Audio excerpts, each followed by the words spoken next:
This case takes place in the Florida Dade Correctional Institution on the 23rd of June, 2012. Darren Rainey was a 50-year-old man who was serving time in the Florida Correctional Facility.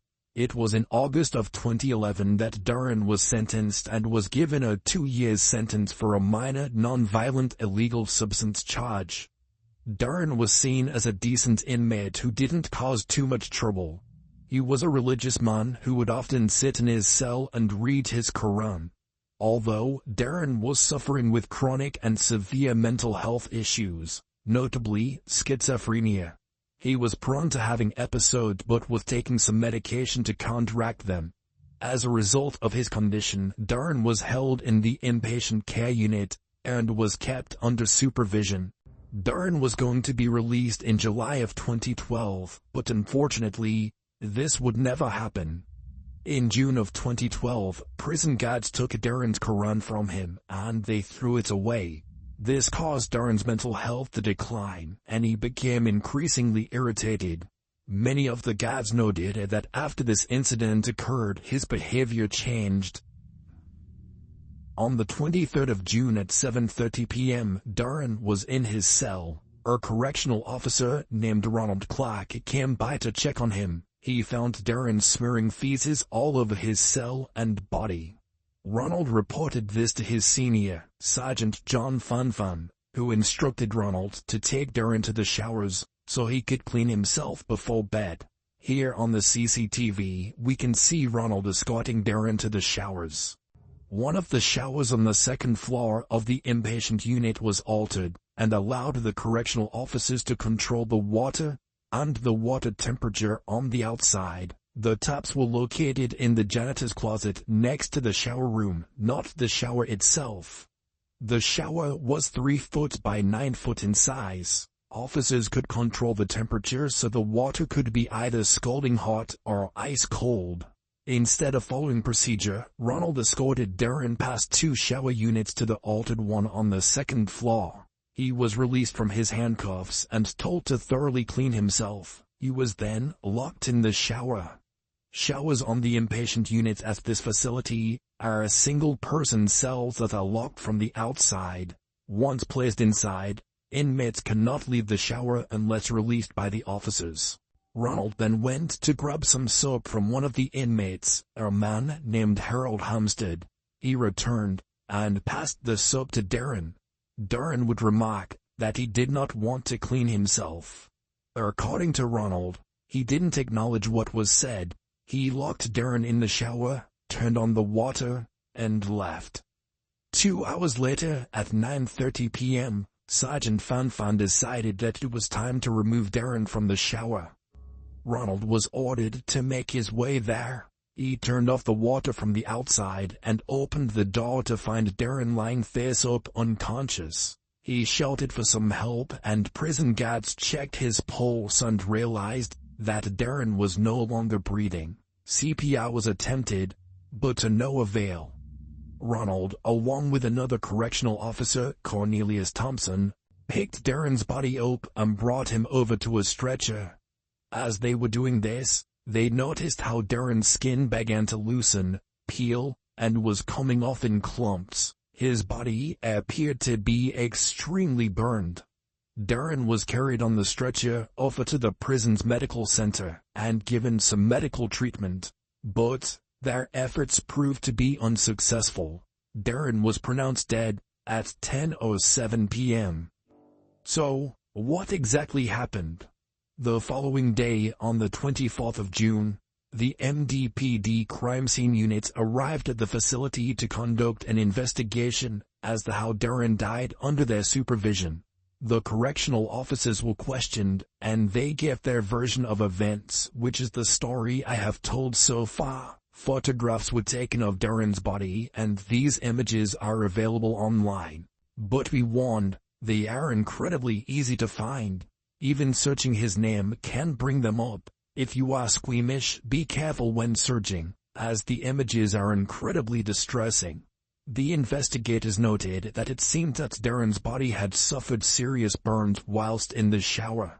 Skin was peeling off from his arms, legs, back, face, and chest. Later that day, an autopsy was conducted. The chief medical examiner, Dr. Emma Liu, stated that she was not able to conclude what the cause of death was. But this is when things get very strange, at least in my opinion. Dr. Liu told the investigators working on the case that there were no burns on Darren's body. If you're not squeamish, now would be a good time to look at the images of Darren after he was found in the shower. If you do not wish to Google these images, then I shall explain. The images showed Darren's lifeless body laid on a medical table, and as I said before, a large amount of skin is peeling from his body. The layers of skin underneath are also extremely red. Although I have absolutely no medical training, it does seem to me that Darren suffered serious burns. Following the ruling that Darren's death was unexplainable, later that year, a report documented that there was not enough evidence to further investigate. So media outlets reported that Darren had simply died from a heart attack in the shower, due to the fact that his medication can hinder the regulation of body temperature. And the images of Darren's body had not yet been released to the public, and thus, the case of Darren Rainey was forgotten. That was until a number of complaints aimed at the prison guards came to the fore. Inmates at the facility complained that the guards would abuse their power. Many of the prisoners made claims that the officers would punish them with beatings, and in some instances, would lock them in the shower on the second floor, and turn on the water either ice cold or scalding hot. This was the same shower in which Darren Rainey died in. It was alleged that the shower would be used to break inmates into submission. Julie Brown from the Miami Herald and the Huffington Post began to dig deeper into the case of Darren, and they pushed for answers. Pressure from the media resulted in the MDPD delving back into the case. They began to question some of the people that worked in the prison at the time of Darren's death, and some of the inmates. It turned out in the initial investigation into Darren's death, many of the people were not questioned, and possibly, deliberately so. An inmate named Harold Hampstead came forward to testify and give information. He was the one who had logged multiple complaints against the prison, which got the attention of the Miami Herald. Harold is serving a 170-year sentence, and his cell was located below the showers in which Darren died. Harold claimed that he would often see the guards taking inmates into the shower for punishment, and that it was all too common. Harold remembers the night of the 23rd of June 2012. He claims to remember the guards taking Darren to the showers and leaving him there for 2 hours. And while Darren was in there, he was screaming in pain, shouting, "I'm sorry, I can't take this anymore, please let me out."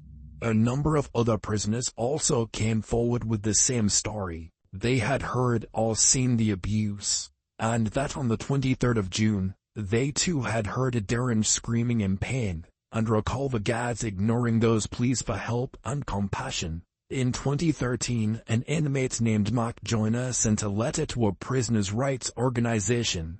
He wrote, "I witnessed starvation and other forms of cruelty being used to control or discipline mentally ill patients. One of the methods employed was to place inmates under scalding hot water," and went on to say that this is what killed Darren.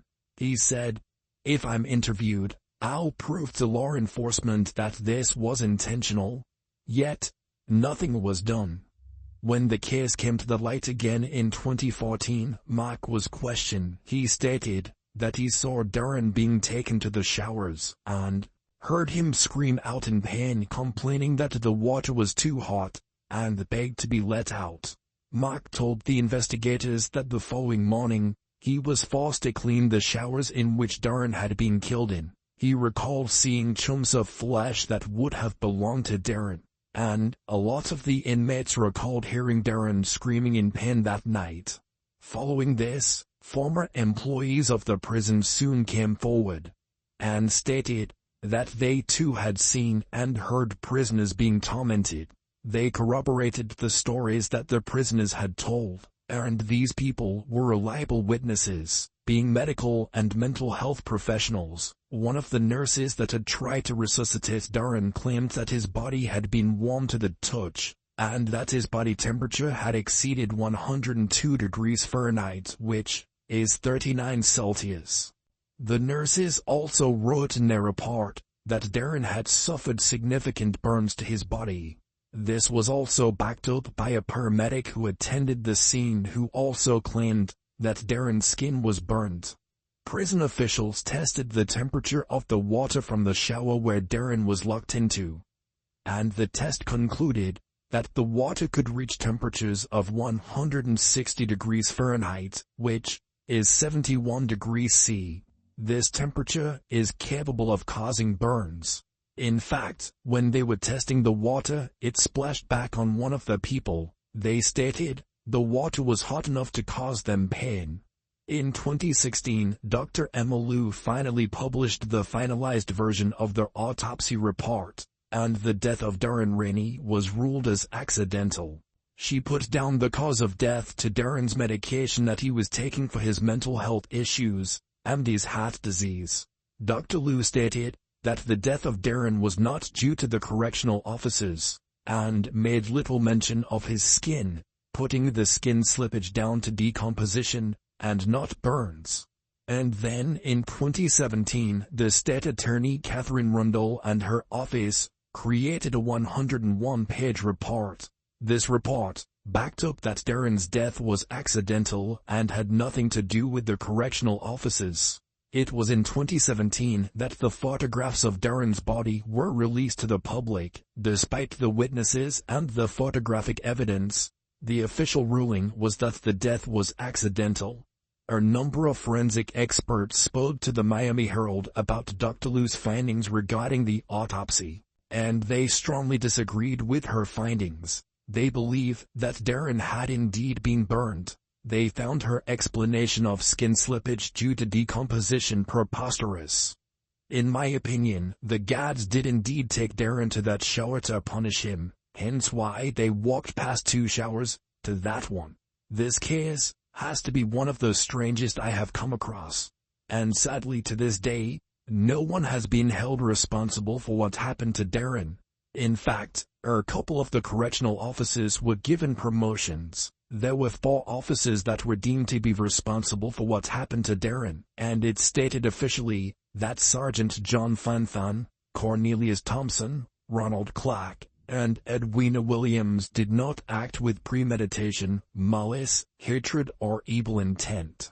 In 2018, Darren's family received a $4.5 million settlement, which came from the taxpayers. Despite this, the case of Darren Rainey remains accidental. What is so tragic about this case is that Darren was clearly in need of help with his mental health, and instead of getting this help, he was tormented by the correctional officers. And sadly, this is likely the end of the story.